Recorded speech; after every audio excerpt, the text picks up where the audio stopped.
ધર્મીબેન ને નામ તમારું, બરાબર. અને તમે ક્યાંથી છો? નોરતાથી. અને આ બધા તમે સાથે જ છો ને? બરાબર. બધાને તકલીફો હતી? બરાબર.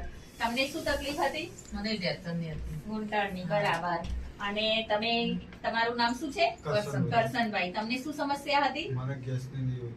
બરાબર. તમારું નામ શું છે? સોમાભાઈ. તમને શું તકલીફ હતી? આ ઘૂંટણની. તમારું નામ? સીતાભાઈ.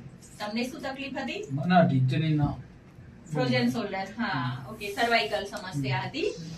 તો તમે ક્યારે દવા લઈ ગયા હતા અહીંથી? ક્યારે ટ્રીટમેન્ટ લીધી હતી?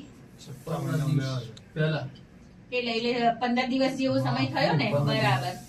તો 15 દિવસ તમે અહીંથી દવા લીધી કે ટ્રીટમેન્ટ લીધી? આપણે જે કઈ દવાને ઔષધિઓને આપી એનાથી તમને લોકોને કેવું છે, કેવું ફીલ થાય છે? સારું, રિઝલ્ટ સારું છે. તમને જે સમસ્યા હતી એમાં તમને ફેર પડ્યો છે? ફાયદો લાગે છે? ફાયદો છે. બરાબર. તમને ગેસ્ટ્રિક ને બધી સમસ્યાઓ રહેતી હતી એમાં ફેર લાગે છે? ઠીક છે. અને ઇન્દ્રા અને સ્ટ્રેસ રહેતું હતું ને એ બધું એમાં, બરાબર. પછી સોમાભાઈ, તમને મને સારું છે. ઘૂંટણમાં સમસ્યા હતી, દુખાવો થતો હતો સતત, હા. અત્યારે કેવું લાગે અત્યારે છે? સારું. તમને કેવું લાગે બસ છે? સારું છે એના માટે બેન આયા છીએ. સરસ સરસ. એટલે ફરીથી આવ્યા હા, તમે ફરીથી અહીંયા, આવ્યા. બરાબર. સરસ સરસ. તો આપણે સારું લાગ્યું એટલે આયા છીએ. હા, તો 15 દિવસની અંદર તમને રિઝલ્ટ મળ્યું છે, તો તમે બીજા લોકોને પણ સંદેશો આપશો ને? શું કહેવા માંગશો તમે? ના, આપીએ ને, સજ્જડ આપીએ. સારું રિઝલ્ટ મળે એના માટે. સારું. 2 મિનિટ. Thank you. સારું.